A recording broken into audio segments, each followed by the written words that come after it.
और SIFC के ताउन से 22वीं हेल्थ एशिया इंटरनेशनल नुमाइश का 23 से 25 अक्टूबर कराची एक्सपो सेंटर में इनेकाद। नुमाइश ई कॉमर्स गेटवे पाकिस्तान वजारत सेहत की मुश्तरका काविश है। 22वीं हेल्थ एशिया इंटरनेशनल में 24 ममालिक के वफूद की शिरकत मुतवक्के है। 3 रोज़ा नुमाइश में $150 मिलियन के कारोबारी हजम की तवक्को है। इवेंट की बदौलत डिजिटल हेल्थ और मुस्तकबिल के अस्पताल पर कॉन्फ्रेंसेस का इनेकाद होगा।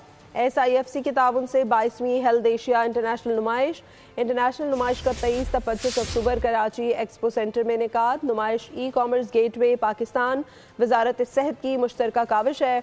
22वीं हेल्थ एशिया इंटरनेशनल में 24 ममालिक के वफूद की शिरकत मुतवक्के है। 3 रोज़ा इस नुमाइश में $150 मिलियन के कारोबारी हजम की तवक्को जाहिर की जा रही है। इवेंट की बदौलत डिजिटल हेल्थ और मुस्तकबिल के अस्पताल पर कॉन्फ्रेंसेस का इनेकाद होगा। सब्सक्राइब करें और बेल दबाएं ताकि कोई खबर रह न जाए।